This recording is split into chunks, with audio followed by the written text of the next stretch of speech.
first installment of Conversations in Quarantine from Santa Fe Opera. I'm Cori Ellison, dramaturg, and our first guest of this series is Zack Winokur, who is the director of our Santa Fe Opera premiere of Tristan and Isolde, and also a good friend. So it's fun to reach out from one quarantine site to another and connect with Zack. Zack, you are a New York resident, as much as you're a resident anywhere with your peripatetic schedule, but at the moment, clearly you're not in New York. So can you tell us about where you are?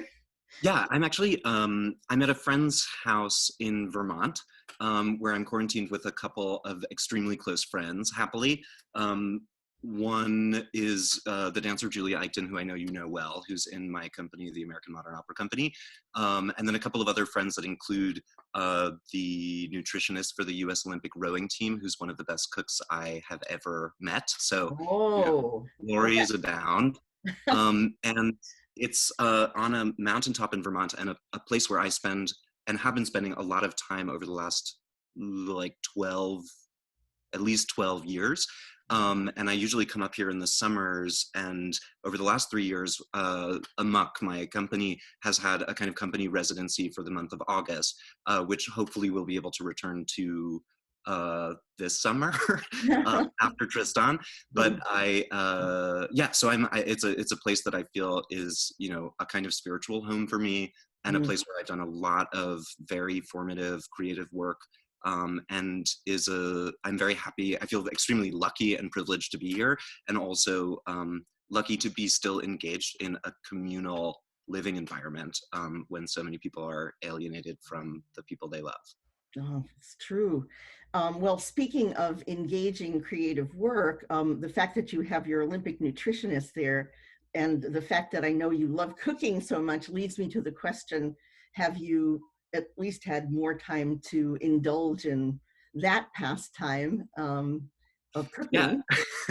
Yeah, totally. We take the lemons and we make lemonade, Yeah, and we have actually quite a few Meyer lemons on hand at the moment. I actually feel like a lot of my creative energy has been going into cooking, and thankfully, I have a number of friends who can eat with me. So yeah, we've been doing actually a lot of kind of bigger, longer cooking projects, some, pickling and making, arugula pesto and freezing stuff, and making kombucha and taking sap collected from the trees on the property and boiling it into maple syrup. So some things that we, are making to sort of sustain us for the long haul. But that's been really, really fun, and something that, it does feel like one of the few things in this highly distractible time where I'm able to commit, 4 hours of focused time every day. So I'm really happy. And I've been kind of cooking through with Liz, the Alison Roman cookbooks, which, if you haven't tried them, are incredible. And just like her palette is my palette. And I've just been making a lot of like umami bombs of, tomato paste and anchovies and caramelized shallots and stuff, and putting it on everything. Well, you'd better bring some of that back to New York when this is all over. Along with some maple syrup. when I'm able to go to the post office again, I'll ship you some. Oh, yes. So that's kind of been a wonderful upside, sounds like, your camaraderie and the cooking and eating and all of that, and partly living off the beautiful land there. But what have been the challenges for you? I mean, this time obviously has been challenging for everybody, but in different ways. How has this situation, for instance, affected your work? Yeah, well, like everyone else, an enormous amount of my work has been canceled or postponed. So I was supposed to be, I think I should have gotten back from Mexico City yesterday.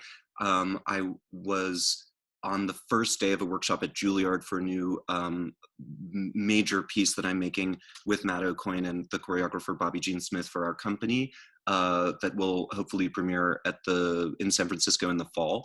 But we had one day of work with these inspiring Juilliard students, and then, the school closed down.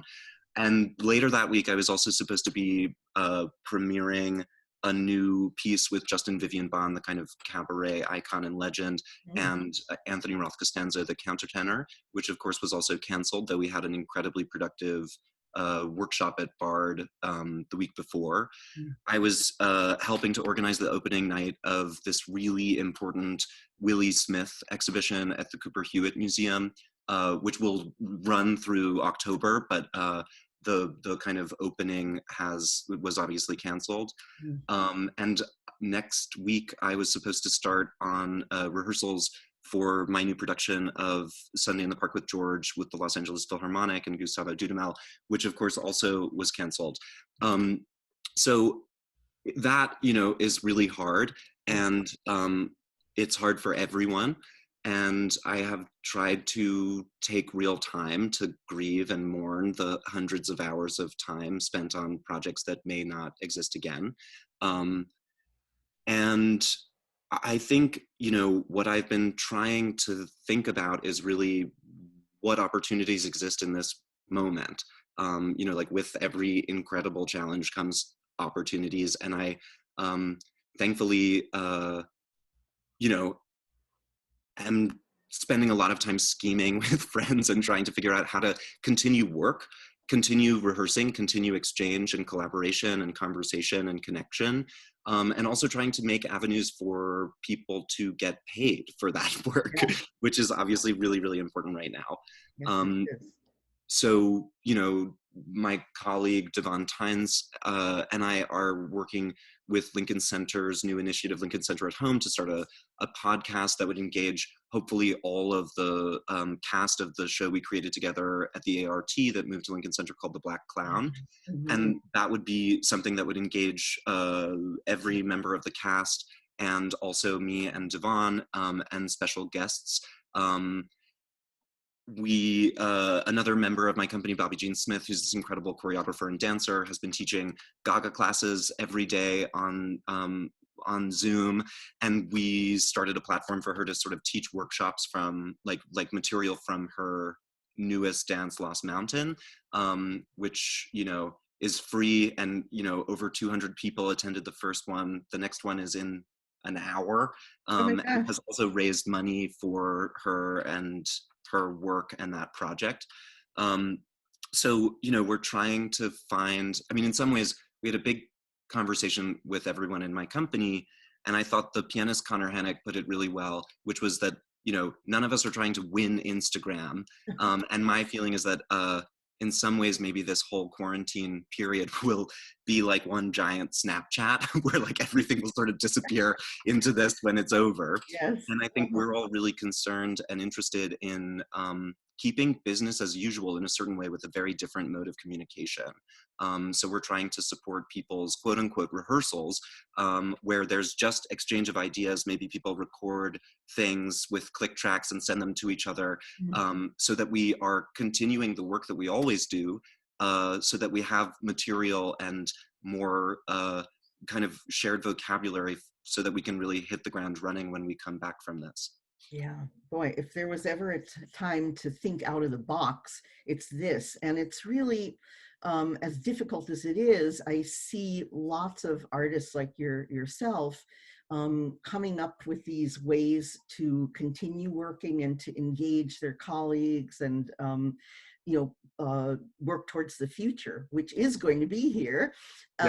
When things go back to normal, nobody knows exactly, but when they do, what are you looking forward to? Well, I'm looking forward to like hugging people and smelling people and having bigger feasts, and being in close proximity. And I think obviously we're in unprecedented times in so many ways. And one thing that's really struck me is that I'm not sure that there really has been a period where culture is not being created at all in some ways. And I think that means that our work will be more meaningful when this is over. And I also think that we will have to be the ones who lead the charge in establishing whatever that new normal is in terms of connection, our bodies, Yeah. intimacy, and how we relate to one another again. And you know, that's always what my work has been about. And this has made me realize more than ever how interdependent I am on other people in my community for making work and sustaining me, and for, you know, being with each other. And while that is really hard, it's also made me love it even more. Yeah. And you know, there are still many ways to be connected, and in some ways I'm extremely close right now with a lot of people who are very far away. And I'm just looking forward to the time when we can be in a room together again and be looking at the same thing and be, you know, able to touch each other. Yeah. Amen. Yeah, I think this is especially hard for theater people like us because we're, our work is so collaborative. Yeah, yeah, and it's you know, I think there still are ways to collaborate, and I think that's really the thing that we're trying to figure out right now. I mean, Mhm. thankfully, I'm here with Julia Eichten, and we get to, you know, work out every morning and dance and take company class. We've been having a company class kind of 3 Oh, times a week, great. and that feels really, really nice. And you know, but I envy those who are still able to continue their work, like if they are writers and, you know, can simply sit and in isolation and write. Yeah. um, and yeah, and you know, I'm looking forward to getting back in each other's time and space together. Oh, definitely. Well, it's a double-edged sword for those writers who normally seek solitude. I think sometimes there can be a little too much. So, Yeah, I think that's probably true. yeah, yeah. So, before we wrap up, I wanted to ask you, what's on the menu tonight, Zach? What are you guys cooking for your So meal today? I actually don't know what's for dinner tonight. Oh, I've been trying to make bread every day. The first couple of batches were really successful, and then we got a new kind of flour that's not working quite the way that I oh. wanted to. Um, so we'll have to see, but it'll be a fun foraging through the fridge. Well, have fun with that. And thank you so much for joining us today and sharing with the whole Santa Fe Opera community Yeah, well, thank out you, there. Corey. It's great to I see you even in two Yeah, you dimensions. too. And Well, I'll look forward to getting back together, hopefully in Santa Fe this summer. in three dimensions. Thanks Perfect. so much. Have a great Thank you, day, Marie. Zach. You too. Bye.